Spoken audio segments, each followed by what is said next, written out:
Thank you for your wonderful remarks. ഇവിടെ നമ്മുടെ ഒരു വിശിഷ്ടാതിഥിയുണ്ട്. നമ്മുടെ ക്ലീൻ കേരള കമ്പനിയുടെ അമരക്കാരനായ കേശവൻ നായർ സാറ്. അദ്ദേഹം KEIലുമായിട്ട് വളരെയധികം അടുത്ത് പ്രവർത്തിച്ച് കേരളത്തിലെ വേസ്റ്റും ഹസാർഡസ് വേസ്റ്റും ഒക്കെ ഡിസ്പോസ് ചെയ്യുന്നതിന് തന്റെ കർമ്മപഥത്തിലൂടെ വളരെ സുദീർഘമായ സേവനം അനുഭാവനാണ്. അദ്ദേഹത്തിന്റെ ഒരു റിമാർക്കിനായിട്ട് ഞാൻ ക്ഷണിക്കുന്നു. Keshavan Nair sir,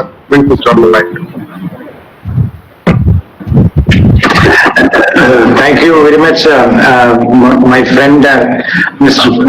Biju Balakrishnan from KSPCB. Respected Balakrishnan sir and other colleagues and other friends.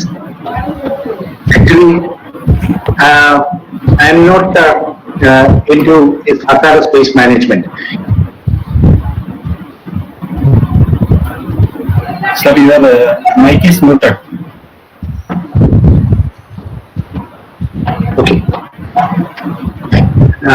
Respected Balakrishnan sir, respected Parmeshwan sir, respected Pirla sir, and my friend Mr. Biju and other stalwarts in the industry.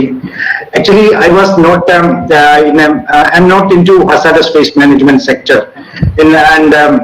See, I was thinking of raising one small question that has arisen from the presentation, either of my ignorance or my less understanding. So the transboundary movement, does it mean does it for import and export from one country to another country, or within the country for a inter boundary? I mean, one state to another, one state of origin to another state of the disposal center. What is the actual definition of this transboundary movement? I will give that one. Transboundary is outside the country. Outside country, not within India. So within India, what is the rule, sir?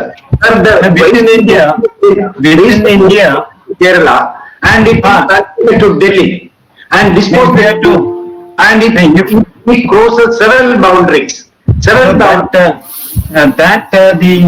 The permission, intimation, you have to get the concurrence of the receiving state and the sending state, these two states, and you have to give the intimation to the in between the states. But is it happening, sir, really?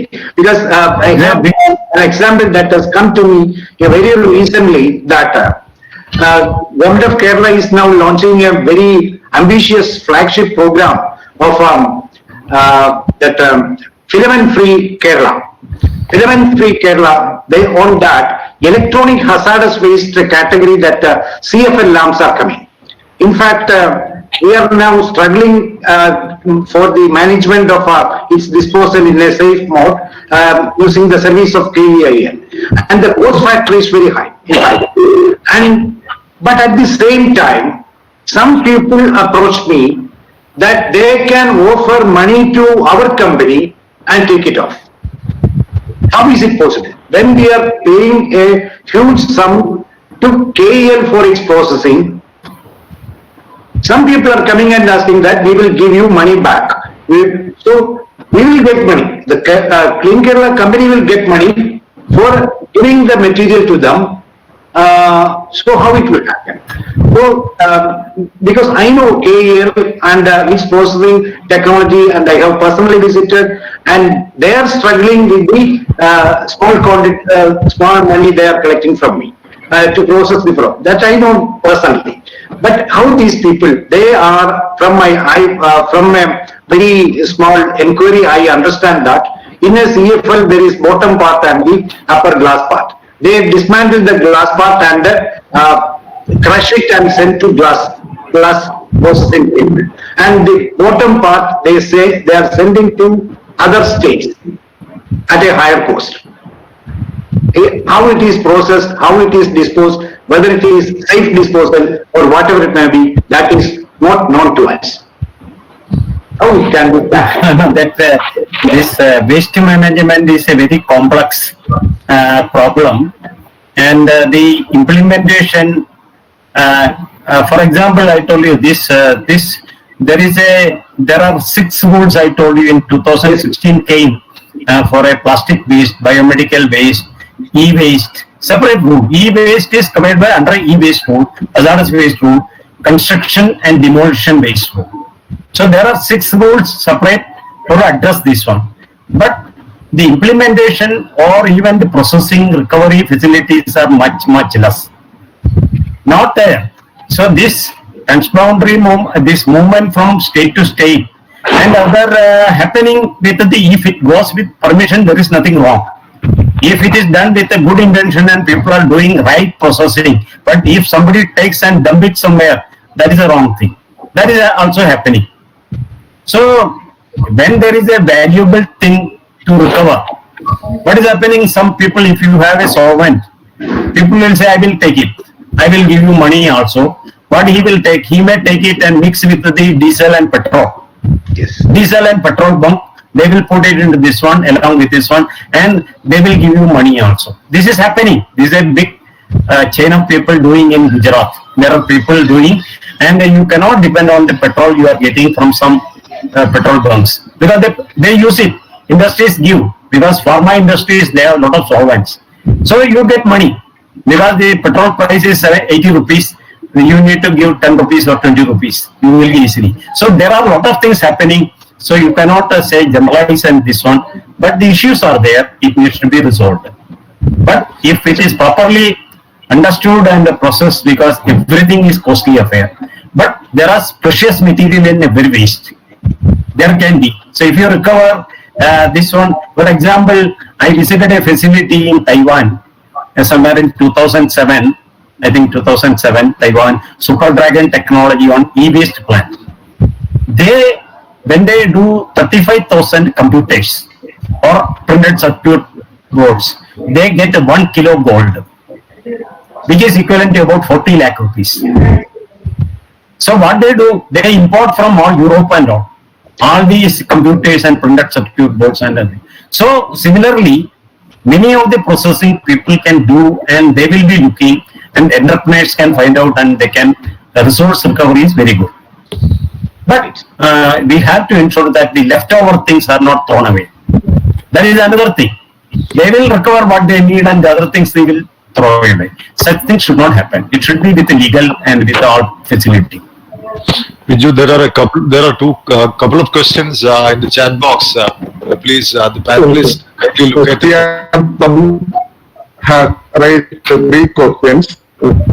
Thomas, can you switch on and directly ask, or I read it for you? Can you read it? If any question is there. I'm Thomas and I will read it. Yeah. It can be accepted that rules and laws are in place with respect to hazardous materials or waste in particular. So could you comment on one, whether technology is available in the various processes to meet these rules and laws? That is question 1. And question 2 is, what is the level of implementation of enforcement measures? So you have everything in place, rules, laws, technology, everything. So the second question is, what is the enforcement measures and where we stand? So this is... it's a good question. You have raised a good question. As chemical engineers, most of the people, I am also a chemical engineer. In the earlier days also, the same quantities of waste was, or even more waste was being generated. When I started my career in, say, 1975, I know that second generation was there and a lot of things are happening and there was not there. So the rules have come. Then technology also. What are the technology? Various technologies have come, and including wastewater treatment, air pollution control, or even the hazardous waste management, which they took little more time because it came later. But when it came, because you are addressing the industrial sector can adapt very easily. So the common facilities like which has come in 90s. Say for example, in Ankaleshwar, our facility has come up somewhere in 97, 98. So we visited abroad what is happening in the other countries. Like I visited 3 times along with my boss. We have seen in Germany, and especially on hazardous waste only. We have visited the landfill site, incineration site, and their costs are very high. We cannot implement in India. Upfront cost will be very poor. So we studied, discussed. Meanwhile, the standards also come here, and then it was implemented. Site there, because the agriculture site when we implemented, the total money collected was only 79 lakhs. We started with that one, constructed the first this one, land was given by the state government with a subsidized rate. Then the technology with IIT Delhi, there is a Dr. Manoj Datta, he is an expert, really expert. So technology for everything is available, and similarly another treatment is incineration. The technology is there, well established. Earlier there were problems and complaints on this world over. But today the technology and with a lot of research, people know what is dioxin, how it is formed. So I also have visited in Germany, dioxin, the research Karlsruhe Institute. There the studies are conducted. Then they establish that in what condition it is there, how you can prevent. So today technologies are there, implemented there. People are operating facilities and management is there. But gap is there. Some people may be still, maybe saving, dumping, not doing things. But things are there, and the authorities also, and our NGT and the Supreme Court also takes it very seriously. So the enforcement, when there is fairly good enforcement is there, the compliance is a very, very good level, but there is scope for improvement. Mr. C.R. Thomas is the former Deputy Director of VSSC. I can understand. It's a good. The question was very interesting. It's very challenging. These are all past. Sir, I would wish you to address the enforcement level. The laws and technology is there. Whether these are, how well it is enforced. My understanding is in state to state there are differences. Some of the states has a very high level, very, very strict and very compliance, and the people are there. For example, in Gujarat, I have seen a lot of I was managing the units in charge. It's very difficult, even though I was in the forefront in implementing, bringing, and the very of the new technologies and everything, and even I took training classes, teaching them also. But then it is very difficult bringing into the new things, and the enforcement is very, very high in the many states. But there are cases where the people, lobbies, people may be doing wrong things.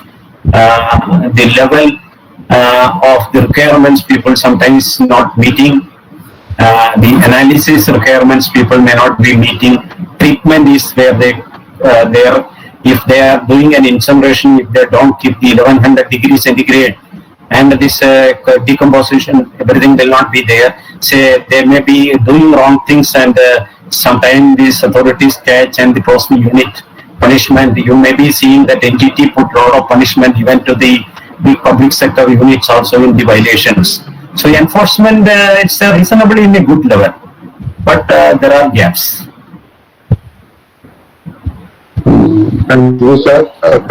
Thank you, sir, for wonderful and insightful question. And I would add one point to the Parameshwar sir's answer. Kerala State Pollution Control Board is keenly observing the scenario, and we are trying to do our best to enforce the hazardous waste rule in industry. And I think nearly 90% or 90+% compliance is there. But there are a lot of things to do. We are using new technologies, and new app and a new software is in the pipeline. I think within 2-3 months, every hazardous waste producer has to submit their return through online. And we are using IoT and planning to use IoT and other modern tools for the better enforcement of rules related to hazardous and other waste.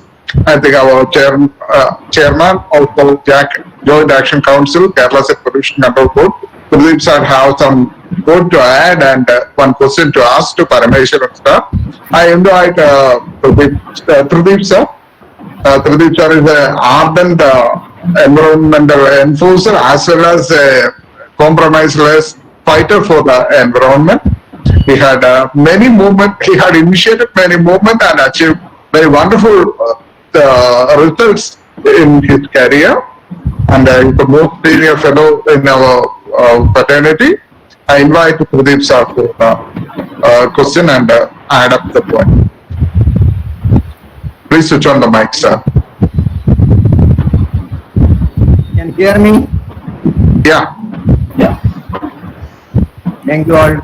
Thank you, Biju, for giving me this opportunity, even though we are conducting this one. Sir, louder, please. Sound illa. Actually, we talked about Basel Convention, this hazardous waste management rules.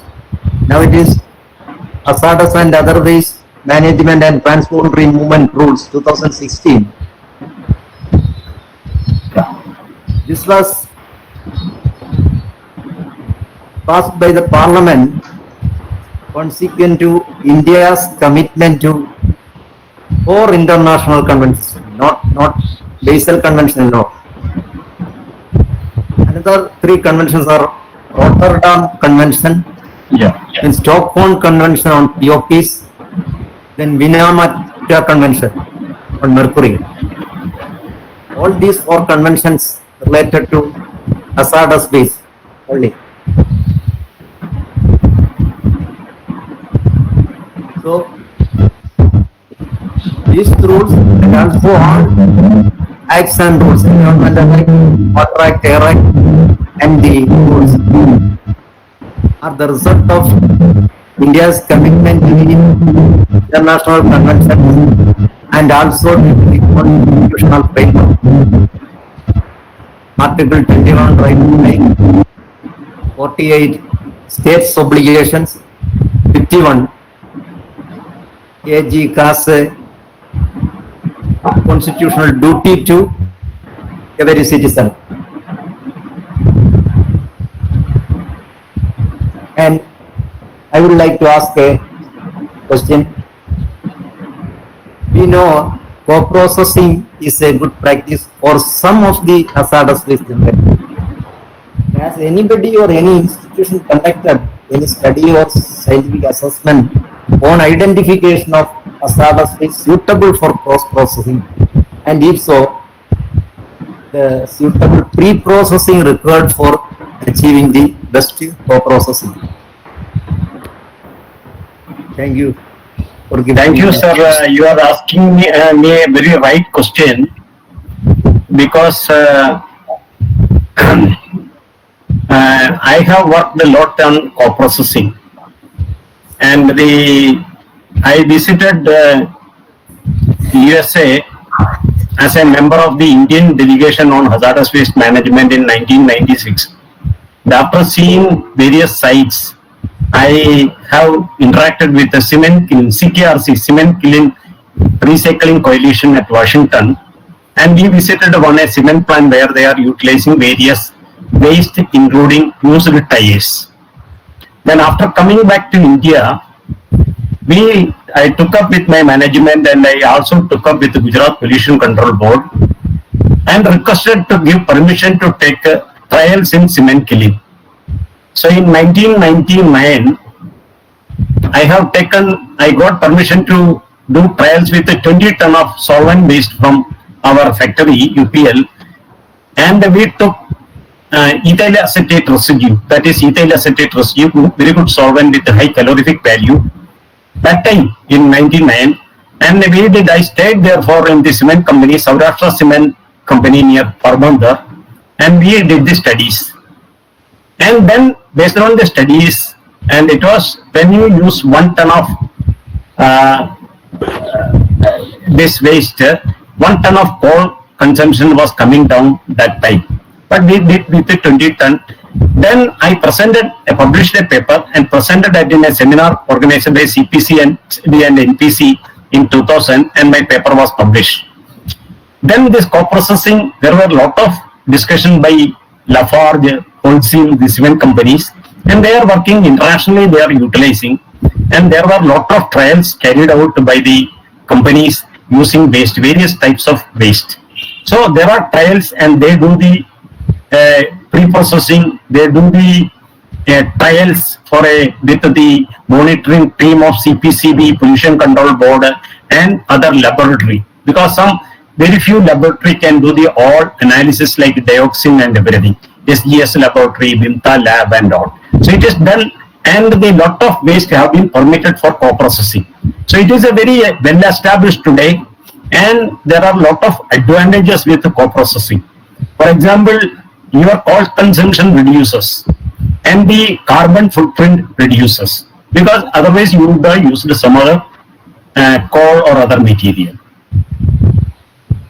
I think I have answered the question. Sir, one point. There is a link given in the chat. If you fill it up and submit, we will send the material, course material in your email ID. We will send the course certificate, e-certificate also in your email ID. And we will notify future programs. This is the 10th program we are organizing within a span of, and we are planning few more programs this year. If you are picking up the Google Sheet, we will be keep on informing you the updates. Any more questions? Excuse me, Thomas, again. I had a question to Dr. Pillai. I had a question to Dr. Pillai.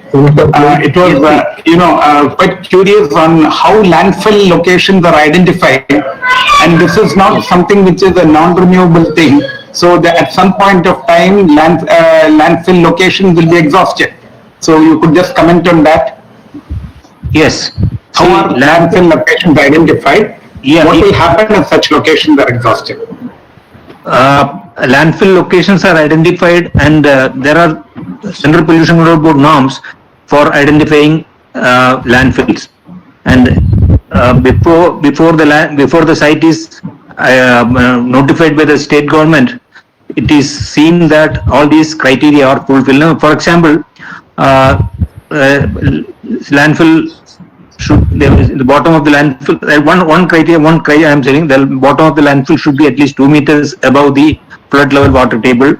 That is one. Second thing, the landfill, the distance from water bodies should be minimum 100 meters. Distance from highways. There are several criteria like that. So once we fulfill the landfills, we cannot identify, we cannot put a landfill at whatever place we want.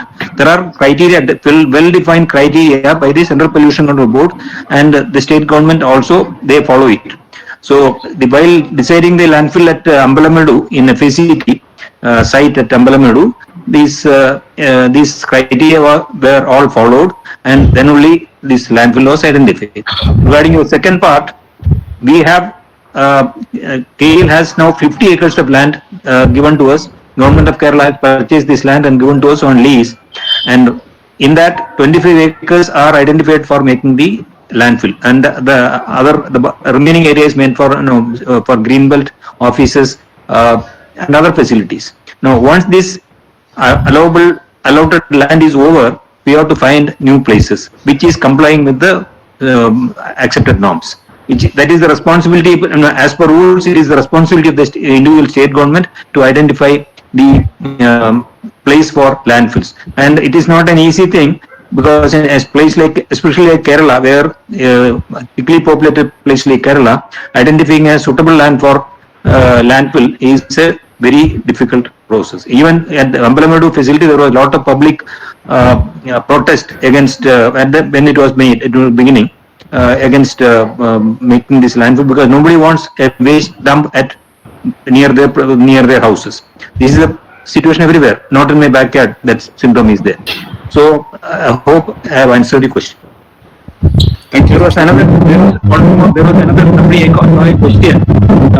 The used battery actually is not covered under this. It is a hazardous waste. It is covered under, there's a specific rule for that. Used battery act, again published by the MOEF. So the used batteries are covered under those language. So it is a hazardous waste, but it is not coming under this hazardous waste management. Dr. Biju, Manoj here, could I ask a question? Manesh sir, please. permission, sir, I just wanted to have an idea about are there any guidelines with respect to for R&D organizations? Now, from our experience, we know that there are many places, like colleges and universities, where a lot of chemicals are being disposed.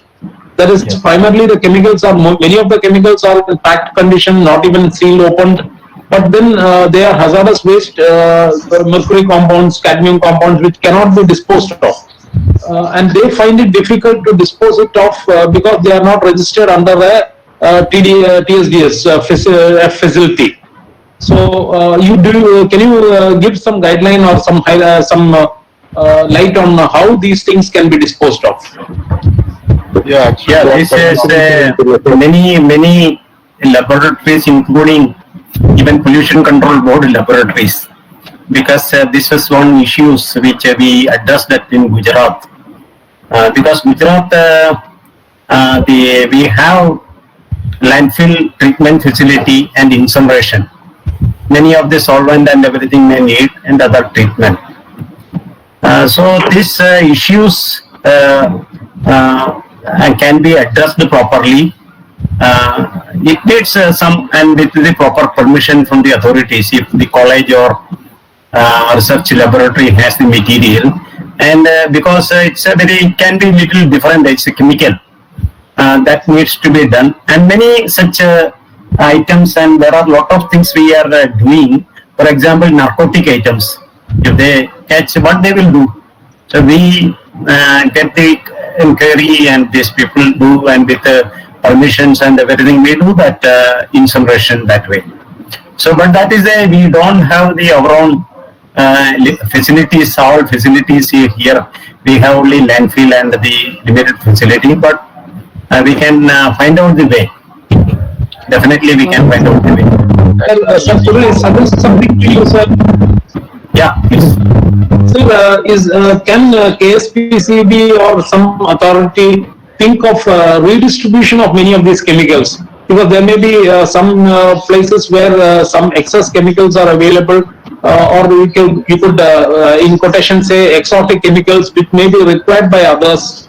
So is there any registry or inventory available where this kind of redistribution may be possible?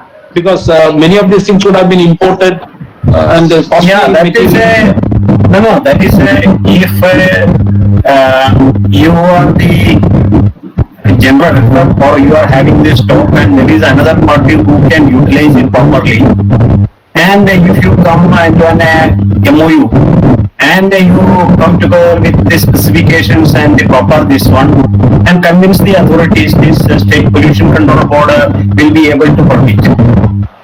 Sir, what I am suggesting, if I'm sorry to interrupt you, what I'm suggesting is if some authority can set up and register, make an inventory of the chemicals which are excess with some particular institution, so that it can be distributed to others. They can know what chemicals are available. They can take it if required.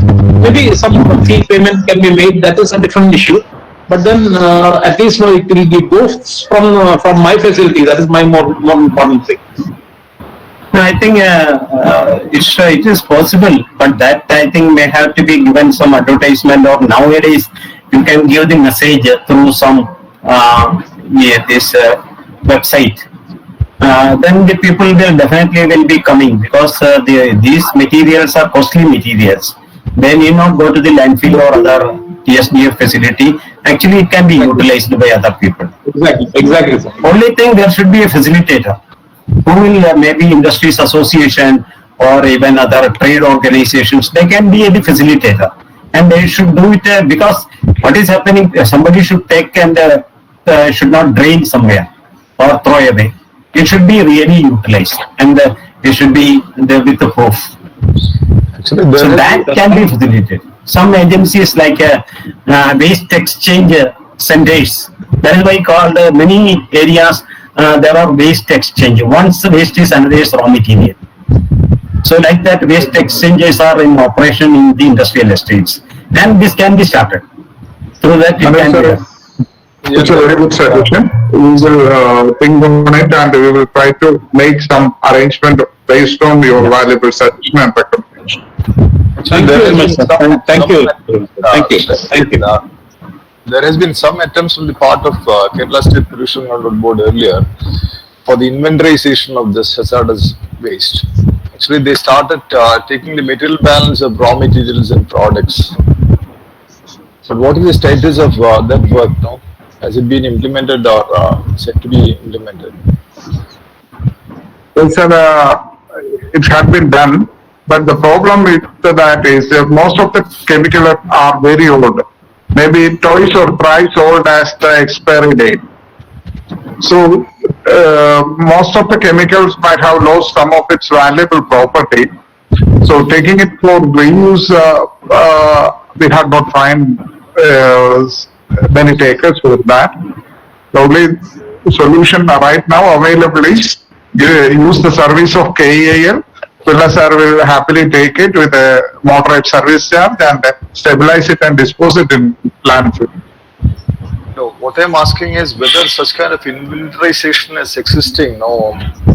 Actually, are they evaluating what is the raw material, what is the amount of raw material they use, what is the amount of hazardous waste they generate every day or in a week?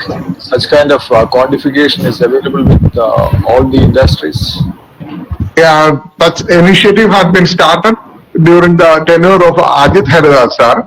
He had in fact sought the help of IIChE Trivandrum chapter for this, and it's in the initial stage. Once the IT framework are fully functional, then we will closely monitor these things. It's in the agenda, sir, but it's not implemented so far. Yeah, otherwise how do we know how much waste has been generated by each industry? Because based on the material and energy balance, with the support of experts like Radhakrishnan sir and from Krishamar sir from NIIC and other experts, we pinpoint these things on each and every process industry. It's a tedious and laborious job, but we have taken few steps on that direction. And that is why we board requested the support of IIChE during the tenure of Dr. Ajit Haridas.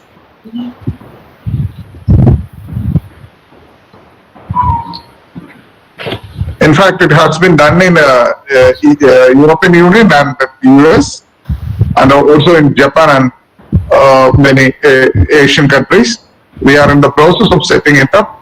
In my knowledge, all other boards are also thinking about that, but none of them had clearly set a model for that such activity.